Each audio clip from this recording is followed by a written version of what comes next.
नमस्कार, एक बार फिर से आपका स्वागत करता हूं मैकेनिक्स की इस क्लास में। और आज हम स्टार्ट करेंगे मैकेनिक्स में ऊर्जा के मात्रक से, यूनिट्स ऑफ एनर्जी।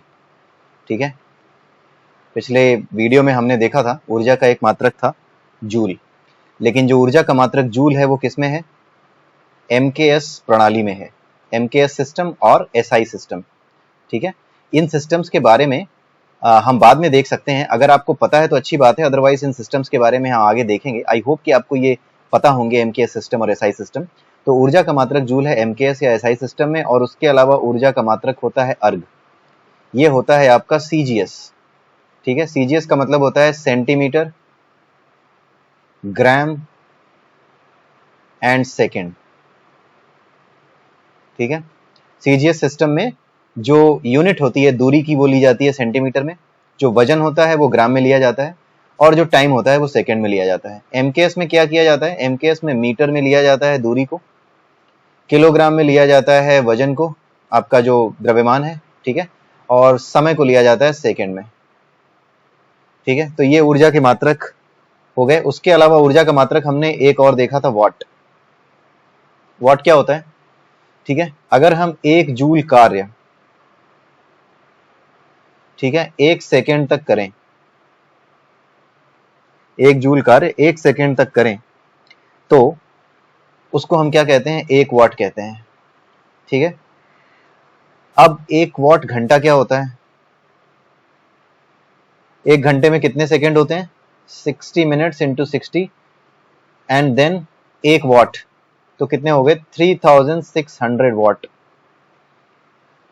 ठीक है, तो एक वाट घंटा में कितने वाट्स हो गए? 3.6 इंटू 10⁻³ इतने वाट हो गए। ठीक है, सिंपल सा है, ये पूछे जाते हैं कई बार ऑब्जेक्टिव क्वेश्चंस में, इसलिए हम इसको ले ले रहे हैं।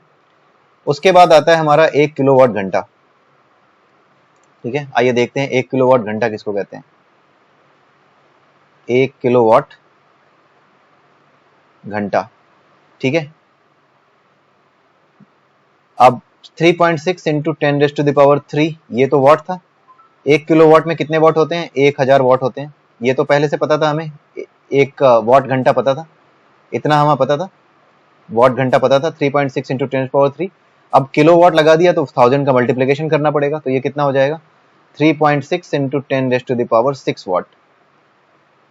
ठीक है, 1 किलोवाट घंटा 3.6 इंटू 10⁻6 वाट के बराबर होता है। तो ये कई बार ऑब्जेक्टिव्स में पूछे जाते हैं, इसलिए मैं इनको कवर कर रहा हूं। और उसके बाद एक और है जिसको हम कहते हैं अश्वशक्ति या हॉर्स पावर।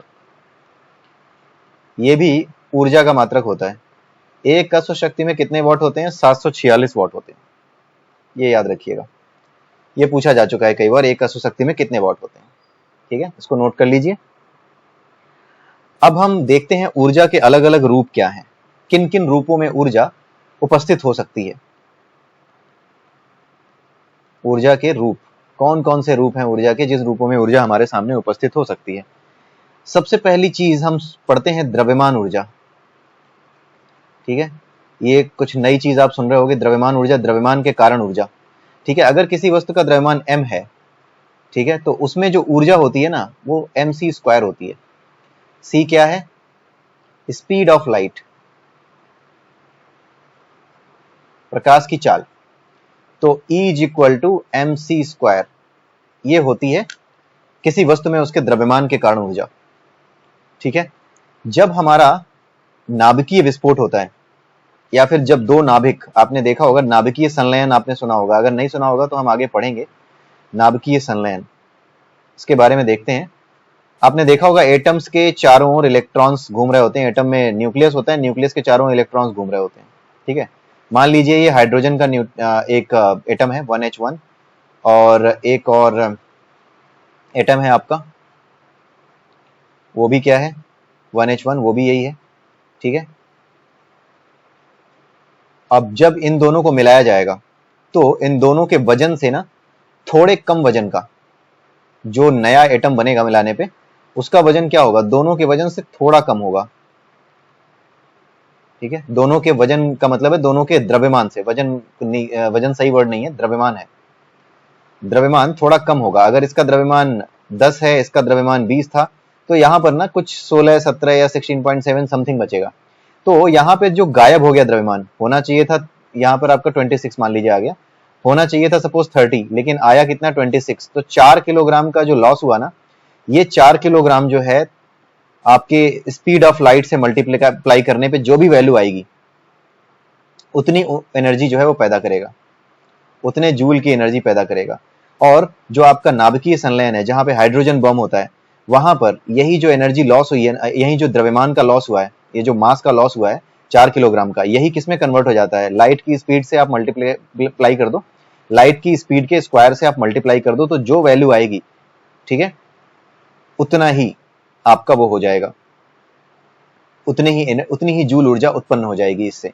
इसीलिए नाभिकीय संलयन और नाभिकीय विखंडन जो होते हैं, जिससे कि एटम बम या हाइड्रोजन बम बनते हैं, जिस सिद्धांत पे काम करते हैं, इसीलिए उसमें बहुत ज्यादा ऊर्जा प्रकट होती है और वो पूरी दुनिया को बड़े आराम से, मतलब एक बहुत बड़े क्षेत्रफल को, जैसे जापान में हिरोशिमा और नागासाकी में जब बम गिरा था एटम बम, तो बड़े आराम से उसने बहुत बड़ी जनसंख्या को खत्म कर दिया था, इसी वजह से, क्योंकि बहुत ज्यादा ऊर्जा उत्पन्न होती है और ये कई साथ बहुत ज्यादा ताप और ऊर्जा उत्पन्न करके एक साथ कई लोगों को खत्म कर सकती है, कई लोगों का नुकसान कर सकती है। लेकिन अगर इसी ऊर्जा को सही तरीके से इस्तेमाल किया जाए तो ये हमारे काम भी आ सकती है, जैसे आजकल एटॉमिक रिएक्टर भी बन रहे हैं जो कि इसी नाभिकीय विखंडन यानी न्यूक्लियर फिजन पे काम कर रहे हैं। तो किसी भी चीज का सही इस्तेमाल उसे हमारे फायदे में का बना देता है और उसका गलत इस्तेमाल दुनिया के विनाश का बना देता है, ठीक है। दूसरी होती है नाभिकीय ऊर्जा, जो अभी हम देख रहे थे, नाभिकीय ऊर्जा का ही एक रूप था वो।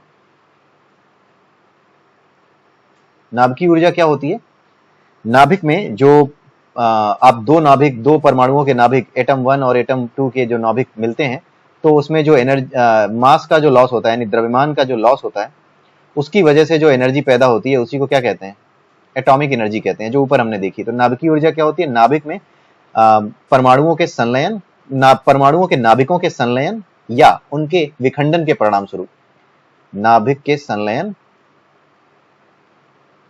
एक चीज हो गई और नाभिक का विखंडन दूसरी चीज हो गई।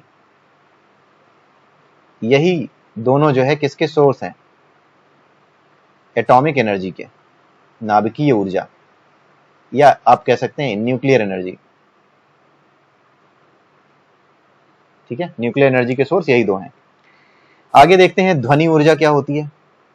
ये अलग अलग रूप हैं ऊर्जा के, उन सबको हम कवर कर रहे हैं। इसके बाद एक वीडियो और लगेगा मैकेनिक्स को खत्म करने में, उसके बाद मैकेनिक्स हमारा खत्म हो जाएगा। ध्वनि ऊर्जा क्या होती है, आपने देखा होगा कि जब कोई चीज ध्वनि उत्पन्न करती है, ध्वनि किस वजह से उत्पन्न होती है, कंपन के कारण उत्पन्न होती है, ठीक है। कंपन के कारण क्या होता है, अगर किसी चीज की आवृत्ति 20 से 20,000 हर्ट्ज के बीच है तो क्या होता है, वो हमें सुनाई देती है, ठीक है। तो ध्वनि किस वजह से उत्पन्न होती है, कंपन के कारण। तो कंपन के कारण जो ऊर्जा होती है, उसी ऊर्जा को हम क्या कहते हैं, ध्वनि ऊर्जा कहते हैं, ठीक है। और ये ध्वनि ऊर्जा हमारे कान के पर्दों पर भी कंपन करती है, कान के पर्दे पर पड़कर क्या करती है, कंपन उत्पन्न करती है, ठीक है। कान के पर्दे पर पड़ करके ये कंपन उत्पन्न करती है, जिसकी वजह से हमें आवाज सुनाई देती है। तो एक एनर्जी ये भी हो गई ध्वनि एनर्जी, ध्वनि ऊर्जा। कहां से कहां तक की सुन सकते हैं, 20 से 20 किलो हर्ट्ज तक की, 20,000 हर्ट्ज तक की ध्वनि, जो आवृत्ति की ध्वनि होती है वो हम सुन सकते हैं। तो कंपन के कारण ध्वनि ऊर्जा उत्पन्न होती है, तो ध्वनि ऊर्जा का कारण कंपन है, ये याद रखिएगा। रासायनिक ऊर्जा, ठीक है। आपने क्या किया, चूने को किसमें डाला, पानी में, तो क्या होता है, पानी गर्म हो जाता है, ठीक है। तो चूने को पानी में मिलाया गया, तो चूने का कोई फॉर्मूला होगा, केमिकल फॉर्मूला होगा, इसका कुछ केमिकल फॉर्मूला होगा। पानी का तो आप जानते हैं H2O, इसका मुझे याद नहीं आ रहा एग्जैक्टली। तो ये दोनों क्या है, केमिकल्स हैं, पानी भी केमिकल है और आपका चूना भी केमिकल है। इन दोनों के मिलने से क्या हुआ, पानी गर्म हुआ, ठीक है। पानी गर्म यानी कि कुछ ऊर्जा उत्पन्न हुई है, ठीक है। तो इसी वजह से हमने क्या कहा कि ये ऊर्जा जो कि रासायनिक परिवर्तन के फलस्वरूप उत्पन्न हुई है, उसको क्या कहते हैं, रासायनिक ऊर्जा कहते हैं। उदाहरण क्या है, चूने को पानी में मिलाना, चूने को पानी में मिलाया, इसके अलावा आपने कोई भी ऐसी जो केमिकल रिएक्शन है वो परफॉर्म की जिसमें कि ऊष्मा निकलती है या ऊर्जा निकलती है तो उसको क्या कहते हैं? रासायनिक ऊर्जा कहते हैं। उस तरह की ऊर्जा को रासायनिक ऊर्जा कहते हैं। ठीक है, केमिकल रिएक्शंस के फलस्वरूप जो ऊर्जा निकलती है उसको रासायनिक ऊर्जा कहते हैं। अगली है प्रकाश ऊर्जा। प्रकाश ऊर्जा क्या होती है? कुछ चीजें ऐसी होती हैं जिस पर अगर सनलाइट पड़ती है ना, सनलाइट अगर उस पर पड़ती है तो क्या होता है? वो इलेक्ट्रॉन्स निकालने लगती हैं चीजें, इलेक्ट्रॉन्स निकलने लगते हैं। कुछ चीजें ऐसी होती हैं जिन पे अगर सनलाइट पड़ती है तो इलेक्ट्रॉन्स निकलते हैं। ऐसी चीजों को हम क्या कहते हैं? प्रकाश वैद्युत वस्तुएं। ऐसी चीजों को फोटो इलेक्ट्रिक कहते हैं, फोटो इलेक्ट्रिक ऑब्जेक्ट्स कहते हैं, इंग्लिश में फोटो इलेक्ट्रिक ऑब्जेक्ट्स। ठीक है, इंग्लिश में इनको फोटो इलेक्ट्रिक ऑब्जेक्ट्स कहते हैं। तो ऐसी कोई भी चीज जिसपे कि सनलाइट पड़ने पे इलेक्ट्रॉन्स निकलने लगे, ऐसी चीज को हम क्या कहते हैं? फोटो इलेक्ट्रिक ऑब्जेक्ट कहते हैं। और आपको पता है कि अगर इलेक्ट्रॉन्स को एक दिशा दे दी जाए तो क्या उत्पन्न होती है? विद्युत धारा उत्पन्न हो जाती है। विद्युत धारा के उत्पन्न होने का कारण क्या है? इलेक्ट्रॉन्स ही है।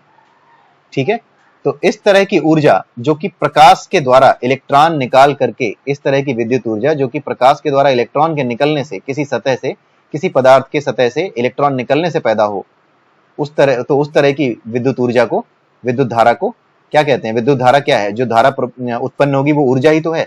उसी ऊर्जा से तो पंखा चल रहा है।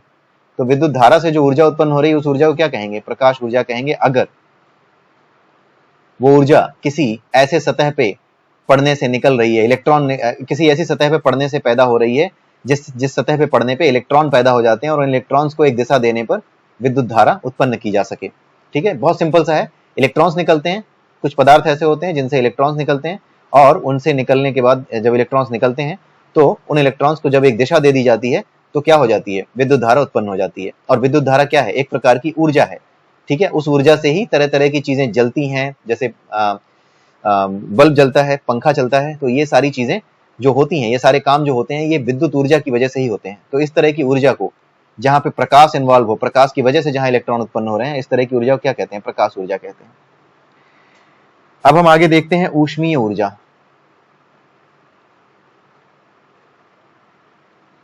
ठीक है, ऊष्मीय ऊर्जा क्या है? ये सिंपल सी चीज है, वस्तुओं के जलने पे पैदा होती है।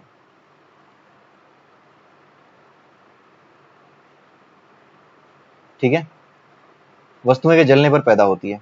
ठीक है, मान लीजिए पानी को आपको खौलाना है।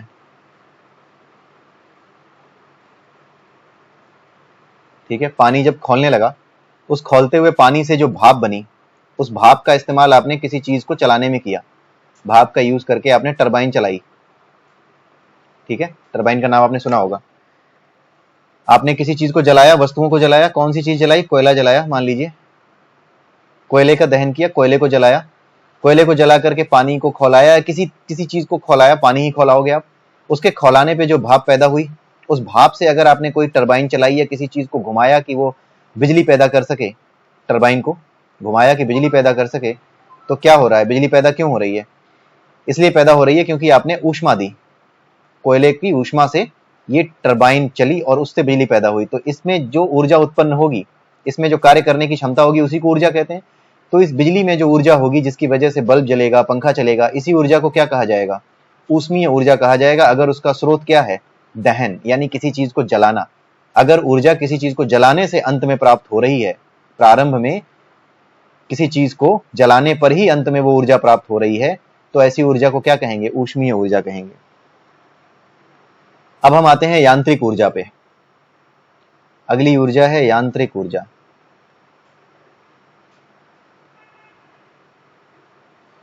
ठीक है, यांत्रिक ऊर्जा क्या होती है? अगर कोई वस्तु किसी खास स्थिति में है, जैसे स्प्रिंग है, आपने इसको दबाया हुआ है। ठीक है, तो इसमें एक ऊर्जा है, क्योंकि जैसे ही आप स्प्रिंग को छोड़ेंगे ना, ये स्प्रिंग उछलेगी ऊपर की ओर। तो वस्तु की स्थिति